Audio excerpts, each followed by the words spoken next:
Le cas Léao, Flo, toi, non, mais c'est pas forcément convaincu. Non, mais ça m'étonne pas, si tu veux. Là, on va taper dans les top joueurs. C'est-à-dire que s'ils font signer quelqu'un, même s'ils disent qu'ils veulent pas faire d'ombre à Barcola, là, pour le coup, je comprends que Luis Enrique, qui en a déjà fait un titulaire, ne peut peut-être pas le renvoyer sur le banc, mais si tu recrutes à ce poste-là, tu es obligé, oui, de mettre en concurrence avec un mec qui est très fort. Et tu vas pas reprendre un prospect, visiblement. Mais sur les AO, effectivement, je comprends qu'il n'y ait pas unanimité. J'ai oublié de parler d'Osimhen. Hein. Oui, justement, c'est ça. Pardon, c'est un oubli de ma part. Mais là, déjà, on n'est pas tout à fait dans le même positionnement. Alors, excuse-moi, parce que j'ai oublié dans mon truc global. Osimhen, le nom revient comme un serpent de mer. L'an dernier, Naples avait demandé une somme astronomique, mais là, il y a une clause. 130 millions. Sauf qu'au PSG, on dit attention, on a déjà Colomboigny et Ramos. Pourquoi est-ce qu'un neuf devrait être une priorité absolue? Oui, mais un questionnement. Et pourquoi on serait obligé de dire que Colomboigny reste au Paris Saint-Germain? Enfin, tu vois, après, ça peut bouger. Je parle aux plus jeunes. Alors qu'il avait le meilleur buteur du championnat dans son effectif, avait été recruté les 3 autres meilleurs buteurs. Donc on avait Ali Dodzik, Bokandé et Rocheteau au Paris Saint-Germain, post-titre de champion 86. Une autre époque. D'histoire de l'ADA. Non, mais c'est vrai que le club n'existait pas à l'époque, si on entend les déclarations les plus récentes. Bien sûr. Il avait été champion de France quand même. En 86 et après en 94, c'est ça? En 94. Pour revenir sur les AO, sur ce profil-là, si tu recrutes là, forcément, tu prends un gros joueur comme les AO, c'est un très très bon joueur. Mais quand tu regardes la façon dont jouent les AO, effectivement, c'est assez intéressant de voir par rapport au collectif, et notamment en transition. C'est vrai que quand tu le regardes dans le match contre Rennes que tu as commenté, les AO, il ne fait pas un très grand match. Il est énorme, il est puissant, il fait des différences, mais tout ce qui est finition, y compris au duel contre Guéladoué ce soir-là, il n'est pas passé, et il a marqué finalement le but plus simple que lui a donné la boulette au Mari Mandanda, enfin celle d'Omari en l'occurrence. Ce que je veux dire par là, c'est que si tu regardes, Johan Crochet en parlait dans l'after, il y a une forme d'irrégularité aussi dans les performances de l'AO qui fait que quand tu arrives, tu es de l'extérieur, tu te dis oui, les 175 millions d'euros, les AO, effectivement, tu parles du but magnifique qu'il a mis le coup dans le championnat juste après, tout le monde est bluffé. Il faut se mettre dans le contexte. Tu arrives à Paris, est-ce que Léao va faire vraiment la diff, sera le titulaire indiscutable et va faire progresser le Paris Saint-Germain? Je ne suis pas certain effectivement que ce soit le cas. Après, dans la position du 9, c'est ça qui est assez étonnant.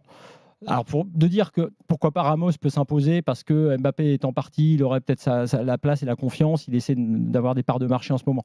Mais la réalité, c'est que Osimhen, là, oui, pour le coup, ça me paraît plus crédible et être tout à fait dans les standards du Paris Saint-Germain. 630 millions, d'ailleurs, tu as dit la clause versus 175 pour les AO. Ça me paraît plus logique d'aller, entre guillemets, effectivement chercher un 9. Puisque aujourd'hui celui qui joue en 9 c'est Mbappé et qu'Mbappé s'en va, que les numéros 9 n'ont pas donné pour l'instant satisfaction, quitte à faire partir Randal Colomboigny, tu vois, de cet effectif-là.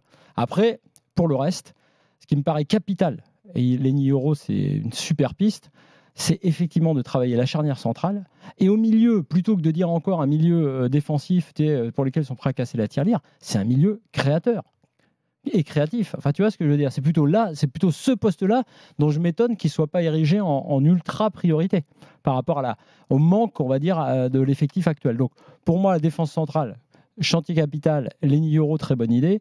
Le 9 plutôt que le joueur de couloir gauche. Et effectivement, Yoro, oui, non mais expérience limitée quand même. Vrai, il fait une bonne saison à Lille, c'est pas non plus. C'est vrai, mais enfin.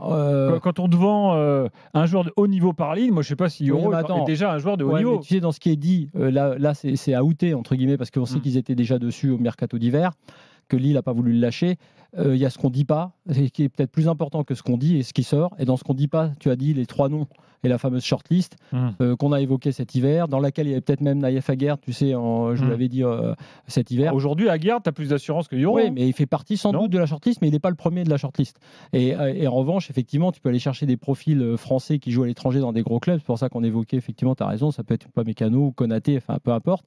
Mais ça me paraît être capital sur ce chantier-là, avec un Skriniar qui fait un peu peur, un Marquinhos qui est plutôt sur la fin, peut-être même à un moment donné qui sera sur le départ, et au milieu, un créatif plutôt que le milieu récupérateur. Ouais, je sais bien. Ça c'est la spéciale aussi Paris Saint-Germain. Ils ont prolongé très, très cher et très tôt leurs joueurs. Donc voilà, sur les 3 dossiers pour répondre à tes 3 lignes, moi, oui, Osimhen en 9, un 9, oui, un créatif au milieu plutôt que d'aller chercher un milieu défensif sur lequel il casserait la tirelire, et la charnière centrale, effectivement, gros besoin, quitte à recentrer Lucas Hernandez. De toute façon, la saison prochaine, si Nuno Mendes est là, il y a ça aussi comme solution. Ça sera peut-être pas suffisant. Stéphane ? Qu'est-ce que je pourrais dire de plus que Flo ? Moi, je partage le fait que recruter un milieu de terrain offensif, créateur est prioritaire. Moi, j'aurais les moyens du Paris Saint-Germain. Je m'intéresserais évidemment à Wirtz de Leverkusen, qui est un joueur que je trouve absolument incroyable pour son âge. Voilà, c'est le genre de choses que je...